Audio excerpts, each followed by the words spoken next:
निश्चयात्मक बुद्धि होती है।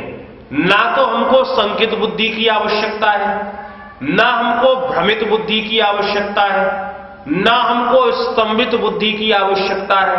हमको जीवन के अंदर निश्चयात्मक बुद्धि की आवश्यकता है। और जो व्यक्ति अपनी इस बुद्धि को ठीक रख पाता है और अपनी बुद्धि को हर किसी के चरणों में समर्पित नहीं करता है, वही जीवन के अंदर महान बनता है। इसलिए अपनी इस बुद्धि को ठीक करते हुए हर किसी के चरणों में इसको समर्पित मत कर देना।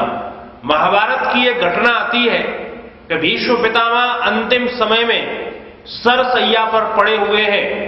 उनसे मिलने के लिए पांचों पांडव और कृष्ण गए हुए हैं। कृष्ण को देख करके भीष्म पितामह ने आंखों में आंसू भर करके कृष्ण से निवेदन किया कि हे केशव, मुझे तुम्हारा ही इंतजार था, तुम आ गए, अच्छा हुआ। तो कृष्ण ने कहा, क्या चाहते हो और क्यों मेरा इंतजार कर रहे थे, क्या अपेक्षा है मुझसे? कहा, महाराज आपसे मैं ये चाहना करता हूं कि मेरी ये कुंवारी बेटी है और मरते हुए पिता की यही इच्छा होती है कि वो अपनी बेटी के हाथ पीले कर जाए, और मैं मरता हुआ पिता हूं, मैं चाहता हूं कि मेरी बेटी के हाथ पीले हो जाए। और आपसे ज्यादा योग्य मुझे इस धरती में और कोई दूसरा व्यक्ति दिखाई नहीं दे रहा है कि जिसको अपनी बेटी को मैं समर्पित कर पाऊं। कहते हैं भीष्म पितामह कह रहे हैं, और भीष्म पितामह के इन शब्दों को सुनने के बाद में धीरे से भीम ने अर्जुन को इशारा करते हुए कहा कि अर्जुन, पितामह की बुद्धि जो है वो खराब हो गई और ये कैसी बहकी बहकी बात कर रहे हैं। और वो कहते हैं अर्जुन से, अरे बाण मारना था, कहीं और मार लेता, तूने ये सिर में क्यों बाण मार दिया, इनकी बुद्धि खराब हो गई। ये कहां बेटी की बात कर रहे हैं, कहां विवाह की बात कर रहे हैं। तो अर्जुन ने कहा, समझ में तो मुझे भी नहीं आ रहा है, बड़े भैया से कहो तो पूछ करके देखें और पता चले कि ये कौन सी बेटी की बात कर रहे हैं। तो धीरे से भीम ने युधिष्ठिर की तरफ इशारा करते हुए कहा, भैया जरा पूछो तो ये किस बेटी की बात कर रहे हैं। कहते युधिष्ठिर ने कहा, पितामह ये कहां की बेटी की बात कर रहे हैं, हमें तो याद नहीं है कि हमारी कोई बुआ अभी तक कुंवारी बैठी हुई है, ऐसी तो हमको कोई पता नहीं है, ये किस बेटी की आप बात कर रहे हैं। भीष्म पितामह कहते हैं, मेरी एक बेटी है। तो युधिष्ठिर ने कहा, पितामह आपने तो विवाह नहीं किया, फिर ये बेटी कहां से आ गई? कहा, विवाह नहीं किया है लेकिन फिर भी बेटी है। तो भीम ने कहा कि आपने तो हमारी नाक ही कटवा दी। अरे एक तरफ तो ब्रह्मचारी बनने का ढोंग करते रहे पूरे जीवन भर, और हम आपको अपना आदर्श मानते हैं, हम अपने कुल का सबसे वरिष्ठ और सबसे सम्भ्रांत समृद्ध आपको मानते हैं, और आप अपना मुंह काला पता नहीं कहां करवाते रहे, और ये बेटी आपकी आ गई। भीष्म पितामह कहते, भीम जैसे तुम भोजन कर करके तुम्हारा शरीर मोटा हो गया है, ऐसे ही तुम्हारी बुद्धि भी मोटी हो गई है। अरे मैं अपनी उस बेटी की बात नहीं कर रहा हूं जिसकी तुम सोच रहे हो, मैं अपनी बुद्धि रूपी बेटी की बात कर रहा हूं। और मैंने आज तक अपनी बुद्धि रूपी बेटी को किसी के चरणों में समर्पित नहीं किया है।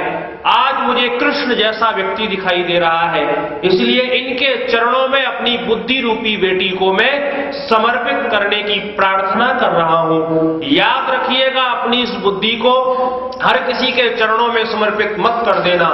योग्य व्यक्ति अगर कोई दिखाई दे, योग्य शास्त्र और योग्य विद्या कोई दिखाई दे, तो उसमें अपनी बुद्धि को समर्पित करने में किंचित भी सोचना मत, किंचित भी संकोच मत करना। लेकिन अगर कोई ऐसा ही ऐरा गैरा नत्थु खैरा दिखाई दे, उसके सामने अपनी बुद्धि को समर्पित मत कर देना। जिस व्यक्ति ने अपनी बुद्धि को ठीक रख लिया, दुनिया के अंदर हर पदार्थ उसके चरणों में होते हैं, और जिसकी बुद्धि ठीक नहीं है, उसके पास से आई हुई वस्तु भी सारी की सारी चली जाती है। इसलिए का अपनी बुद्धि को योग्य बनाइए, अपनी बुद्धि को उत्तम और श्रेष्ठ बनाइए। और जिसकी बुद्धि श्रेष्ठ होती है, पंचतंत्रकार कहते हैं और एक कहानी लिखते हुए वो निर्देशित करते हैं कि योग्य बुद्धि वाले बड़े से बड़े बल वाले को भी कैसे दबा देता है। तो वो कहानी लिखते हुए कहते हैं कि एक बार क्या हुआ कि एक शेर की गुफा में श्यार अपने परिवार के सहित घुस गया। जब अंदर घुसा तो श्यार की पत्नी ने देखा तो वहां पर चिन्ह कुछ ऐसे थे जिससे पता चल रहा था कि यह शेर की गुफा है।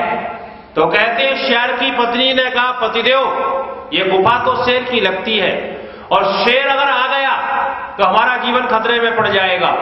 श्यार ने कहा, तू पागल है डरपोक, चिंता मत कर, मेरे पास बुद्धि है और ऐसी बुद्धि का मैं प्रयोग करूंगा, शेर आज भागता हुआ दिखाई देगा। श्यारनी ने कहा, सही कहा है, जब गीदड़ की मौत आती है तो गांव की तरफ को भागता है और आज मरने का दिन आ गया है इसलिए तुम उल्टी उल्टी बातें कर रहे हो। इसने कहा, मेरे पास बुद्धि है, तुम चिंता मत करो। श्यार की पत्नी ने कहा, पतिदेव देखो, अगर जीवन रहा तो दूसरी गुफा ढूंढ लेंगे और मर गए तो इस गुफा का करेंगे क्या?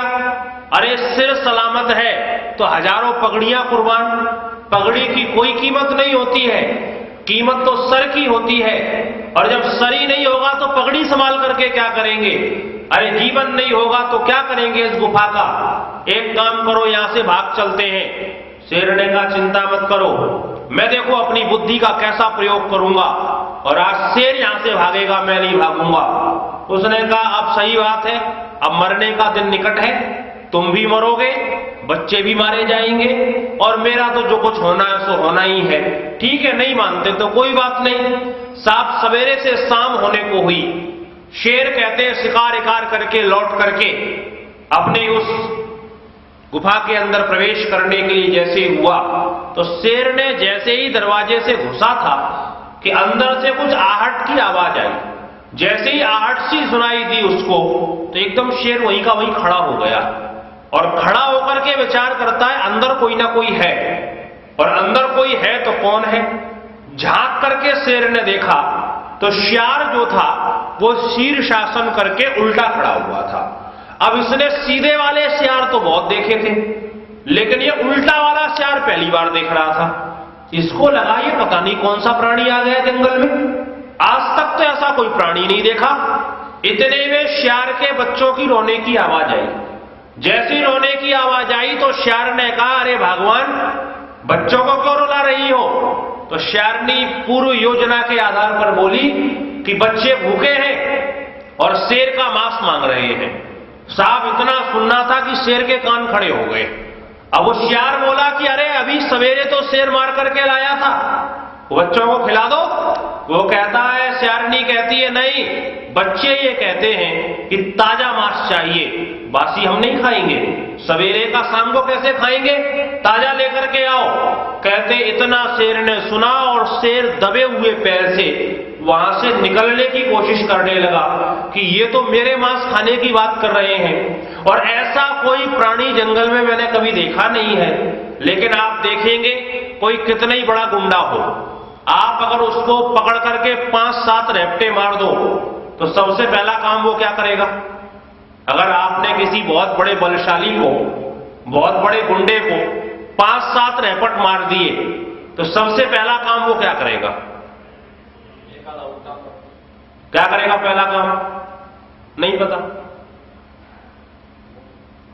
क्या करेगा पहला काम? अरे कुछ तो बोल दीजिए। क्या करेगा? वो कुछ नहीं करेगा। वो सबसे पहले ये देखेगा कि मुझे पिटते हुए किसी ने देखा तो नहीं है। सबसे पहले उसके मन के अंदर आएगा कि मुझे पिटते हुए किसी ने तो नहीं देखा है। साहब जब वो शेर जो है जब जाने लगा, सोचने लगा कि अगर किसी ने देख लिया तो कल से अपना जो राजापना है वो खतरे में आ जाएगा। चारों तरफ उसने नजर दौड़ाई और देखा कोई प्राणी यहां पर नहीं है। साफ दबे हुए पैर वो निकला कि अरे जीवन रहा तो दूसरी गुफा ढूंढ लेंगे, बना लेंगे, और जीवन ही नहीं रहा तो गुफा का क्या करेंगे? ये तो मेरे मांस खाने की बात करते हैं। कहते चुपचाप से वो वहां से निकला। जैसे निकलने को हुआ तो एकदम से एक बंदर पेड़ पर बैठा हुआ था। उसने आवाज लगाई, राजा साहब कहां? बोले तूने देख लिया क्या? बोले आप सब कुछ देख लिया और समझ भी गया। बोले देख एक बात सुन, जो कुछ तूने अभी देखा है ये किसी को बताना मत, और एक बात का स्मरण रखना, कल प्रातः काल होते ही मैं तुझे अपना मंत्री बना दूंगा और तू जो पद लेना चाहता है जंगल के अंदर वो पद मैं तुझे दूंगा, लेकिन मेरी ये बात किसी को बताना मत। बंदर ने कहा, राजा साहब कैसी बात करते हो, मैंने आपका नमक खाया है, मैं आपके नीचे हूं, आपकी बात मैं कहने थोड़ी जाऊंगा, लेकिन आपसे एक निवेदन करना चाहता हूं कि जिससे आप डर करके जा रहे हो ये कोई भयानक प्राणी नहीं है, ये तो सियार है। तो शेर ने कहा, अरे सियार, मैंने तो बहुत सारे सियारों का शिकार किया है, कहीं सियार ऐसा होता है कि अरे वो तो कोई अलग ही चीज है। बंदर ने कहा, नहीं महाराज, मैंने अपनी आंखों से देखा है और मेरे सामने वो अंदर घुस करके गए हैं। आप एक दहाड़ मारिए, अभी निकल करके बाहर भगेंगे। आप क्यों चिंता कर रहे हो, आप एक बार दहाड़ मार करके तो देखिए। कहते हैं शेर ने कहा, अरे दहाड़ मारने की बात करते हो, यहां तो मेरी आवाज नहीं निकल रही है, वो मेरे मांस खाने की बात कर रहे हैं। इतने में साहब बंदर नीचे उतर आया। बंदर ने कहा, चलो मैं चलता हूं आपके साथ में, और आगे आगे मैं चलूंगा, पीछे पीछे आप आ जाना। कहते दोनों के दोनों चले। दरवाजे पर जैसे ही पहुंचे थे, एकदम शेर के मन में एक बात आई कि ये लोग मेरे मांस खाने की बात कर रहे हैं, बंदर के मांस खाने की बात नहीं कर रहे हैं। उसने बंदर को रोका, बोले सुन सुन सुन, बोले इतनी तेजी से अंदर मत जा पागल, वो तुझे मारने की बात नहीं कर रहे हैं, वो मुझे मारने की बात कर रहे हैं, और अगर उन्होंने कहीं आक्रमण कर दिया तो तू तो पेड़ पर चढ़ जाएगा, और मुझे पेड़ पर चढ़ना भी नहीं आता है, तो मैं तो बिना मौत मारा जाऊंगा। मैं ऐसा रिस्क का काम नहीं लेता भैया, मैं अपना दूसरा घर ढूंढ लूंगा जाकर के, मुझे अंदर नहीं जाना है। बंदर ने कहा, महाराज कितना डर रहे हो आप भी कैसे डरपोकों वाली बात कर रहे हो, आप चिंता मत करो, मैंने खुद देखा है। तो बोले एक काम करो, आपको इतनी डर लग रहा है ना, तो मेरी पूंछ में अपनी पूंछ बांध लो, और दोनों पूंछ बांध करके चलेंगे, और अगर तुम मारे जाओगे तो मैं भी मारा जाऊंगा, दोनों मर जाएंगे, कोई बात नहीं है, आपके लिए मैं जान भी दे दूंगा। कहते हैं दोनों ने पूंछ बांधी साहब। पूंछ बांध करके अब जैसे ही दरवाजे के अंदर घुसने को हुए कि इतने में सियार के बच्चों की रोने की फिर से आवाज आई। तो सियार ने फिर से चिल्ला करके पूछा, भगवान बच्चों को क्यों रुला रही हो? तो उसने कहा, बच्चे भूखे हैं, शेर का मांस मांग रहे हैं, कह रहे जल्दी चाहिए, अभी चाहिए। कहते हैं सियार बोला, चिंता मत करो, अभी थोड़ी देर में मेरा मित्र बंदर शेर को अपनी पूंछ में बांध करके लेकर के आ रहा होगा, हम आराम से बैठ करके खाएंगे। साहब इतना सुनना था कि वो शेर आगे आगे और बंदर पीछे पीछे, उसने सांस नहीं ली 3 किलोमीटर के पहले, वो ऐसा भागा लेकर के, उसने कहा ये तो नाश हो जाएगा मेरा, ये बंदर भी उसी के साथ में मिला हुआ है। तो शास्त्र कहता है जिसके पास बुद्धि है वो दुनिया के अंदर कुछ भी प्राप्त कर सकता है। मूसा ने जब इस बात का, इस सिद्धांत का प्रतिपादन किया कि जिसके पास बुद्धि होगी वो दुनिया के अंदर कुछ भी प्राप्त कर सकता है, लेकिन लगभग 2500 वर्ष पहले एक जीसस क्राइस्ट नाम के इस धरती पर स्कॉलर हुए और उन्होंने पूरी दुनिया को एक संदेश दिया कि मूसा गलत कहते हैं, बुद्धि की कोई जरूरत नहीं है, तो क्या करो? वो कहते अपनी आत्मा को ठीक रखो, और आपकी आत्मा अगर ठीक है, उस आत्मा के अंदर अगर आपने प्रेम के संस्कारों को उपजा लिया, आप अपने जीवन के अंदर प्रेम लेकर के आ गए और पूरी दुनिया से अगर आपने प्रेम करना प्रारंभ कर दिया तो पूरी दुनिया आपकी मुट्ठी में होगी और पूरी दुनिया आपके कथनानुसार चलने वाली होगी। इसलिए बुद्धि को एक तरफ छोड़िए, आप क्या कीजिए, आप अपनी आत्मा को शुद्ध और पवित्र कीजिए। और जो यहूदी माइट इज राइट की भाषा समझने वाले थे, जिसकी लाठी उसकी भैंस, वो जीसस क्राइस्ट के कथनानुसार वो प्रेम की भाषा उन्होंने समझना प्रारंभ कर दी और उसने ये कहा, जीसस क्राइस्ट ने, कि मूसा की बुद्धि वाली बात आप छोड़ दीजिए, आप तो केवल क्या कीजिए, आप केवल और केवल जो है अपनी आत्मा को ठीक रखने का प्रयत्न कीजिए। लेकिन उसके बाद इस धरती पर एक विद्वान और हुआ जिसको प्रोफेसर फ्लेमिंग के नाम से सब कोई जानता है। प्रोफेसर फ्लेमिंग ने कहा कि ना तो बुद्धि की जरूरत है, ना आत्मा की जरूरत है, केवल अपने मन को ठीक रख लो। और अगर आपका मन ठीक हो गया तो वो कहता है मन चंगा तो कठौती में गंगा। अगर आपका मन ठीक है तो सब कुछ ठीक हो जाएगा। और हमारे यहां कहा भी गया ना, मन के हारे हार है, मन के जीते जीत। अपने मन को ठीक रख लो। अब एक विचार करके देखिएगा, अलग अलग समय पर इस धरती पर 3 विद्वान हुए। एक कहता है बुद्धि को ठीक रखो और बुद्धि आपकी ठीक रही सब कुछ ठीक हो जाएगा। एक कहता है आत्मा को ठीक रखो, बुद्धि की कोई जरूरत नहीं है। तीसरा ये कहता है मन को ठीक रखो, न आत्मा की जरूरत है न बुद्धि की जरूरत है। तो पूछा गया किया क्या जाए। तो अब ऋषि दयानंद बोलते हैं और वो कहते हैं देखो एक बात का स्मरण रखना, जितनी आवश्यकता आपको बुद्धि की है उतनी आवश्यकता इस आत्मा को शुद्ध और पवित्र रखने की है, और जितनी आवश्यकता इस आत्मा को शुद्ध और पवित्र रखने की है उतनी आवश्यकता मन को ठीक रखने की है। क्योंकि तीनों को छोड़ करके गुजारा हमारा चलने वाला नहीं है, और तीनों का सामंजस्य हमको अपने जीवन के अंदर बनाना ही पड़ेगा। तीनों का एक क्रम है कि अगर एक भी हट गया तो हम जीवन के अंदर कोई काम नहीं कर सकते। आप कल्पना करके देखिएगा, आत्मा हो लेकिन यहां का स्क्रू थोड़ा सा ढीला हो जाए, तो स्क्रू ढीला होते ही सब कुछ होने के बाद भी हमारे सारे के सारे काम जो है वो बेकार हो जाते हैं, आदमी कुछ भी नहीं कर पाता है। आप कल्पना करके देखिएगा, बुद्धि बहुत अच्छी हो, आत्मा भी आपके पास में है, सब कुछ ठीक है, लेकिन आप मन के बहुत गंदे हो, मन के अंदर आपके विचार इतने दूषित हैं, तो आपका मन जैसे ही गंदा होगा तो आपके पास कोई भी आना पसंद नहीं करेगा। कई बार ऐसा होता है कि कोई व्यक्ति बहुत ज्यादा रूपवान है, बहुत ज्यादा बुद्धि और योग्यता उनके पास में है, लेकिन उनका मन खराब है, तो दुनिया के लोग ना उन पर विश्वास करते हैं ना उनको अपने पास में रखते हैं। आप देखेंगे ओसामा बिन लादेन के पास में आत्मा भी थी, उसके पास में बुद्धि भी उसकी बहुत अच्छी थी, कोई मूर्ख नहीं था, पढ़ा लिखा था और अच्छा खासा पढ़ा लिखा था, योग्यता थी। अमेरिका जैसे देश को पागल बना करके उसने रख दिया, चारों तरफ ढूंढ करके परेशान हो गए, लेकिन जैसे चूहा बिल के अंदर छुपा हुआ अपने आप को सुरक्षित कर लेता है, उसने अपनी बुद्धि कला कौशल और योग्यता के द्वारा अपने आप को सुरक्षित करके इतने दिनों तक रखे रहा वो। लेकिन उसके पास सब कुछ था, लेकिन उसका जो मन था वो मन ठीक नहीं था, तो उसको हम लोग याद तो करते हैं, लेकिन जितनी श्रद्धा और समर्पण के साथ में करना चाहिए वो श्रद्धा और समर्पण के साथ में उसको याद नहीं करते हैं। तीनों का सामंजस्य हमको अपने जीवन के अंदर बनाना पड़ेगा। लेकिन वहां पर इतना स्मरण रखना कि बुद्धि, मन और आत्मा तीनों के बीच में लकीर खींचना हमको आना चाहिए।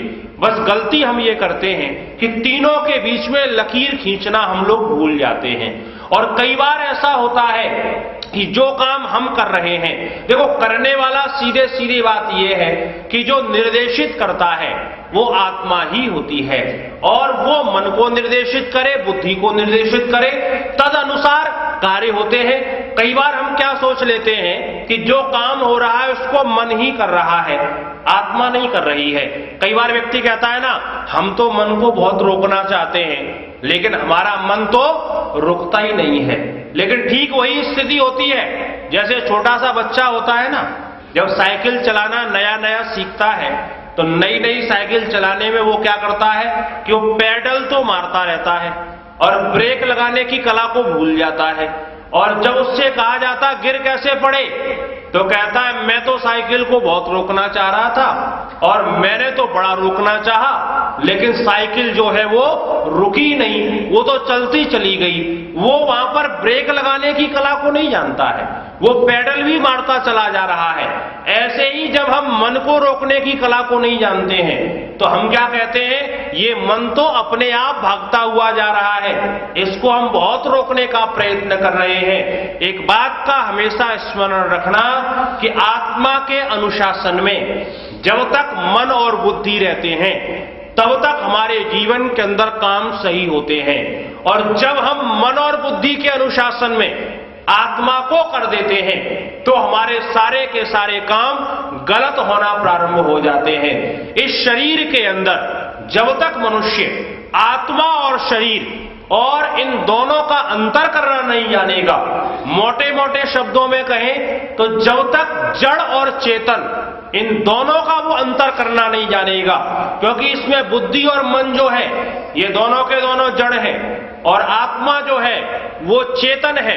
इन दोनों के बीच में जब तक हम लोग जो है वो अंतर करना नहीं जानेंगे तब तक हमारे जीवन की दिशा उचित रूपेण नहीं चल पाएगी, सही मार्ग का अनुसरण हम लोग नहीं कर पाएंगे। तो इन दोनों में जब अंतर करना आ जाता है, आत्मा के बारे में व्यक्ति जानना प्रारंभ हो जाता है।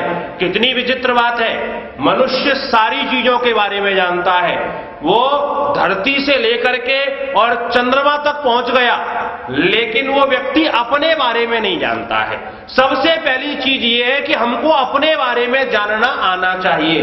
आज मनुष्य को आप देखेंगे, मनुष्य हिंदू है, कभी वो मुसलमान है, कोई ईसाई है, कोई सिख है, कोई जैन है, कोई हरियाणवी है, कोई पंजाबी है, सब कुछ वो है, लेकिन कोई भी अपने आप को आत्मा कहने के लिए तैयार नहीं है। और कितनी विचित्र बात है, जिसके होने पर ये सारी की सारी क्रियाएं जीवन के अंदर हो रही हैं और जिसके न होने पर शरीर की सारी क्रियाएं और जीवन की सारी क्रियाएं बंद हो जाएंगी। वो मन भी होगा, वो बुद्धि भी होगी, वो शरीर भी होगा, सारी चीजें होंगी, लेकिन एक वो तत्व निकलने के बाद में ये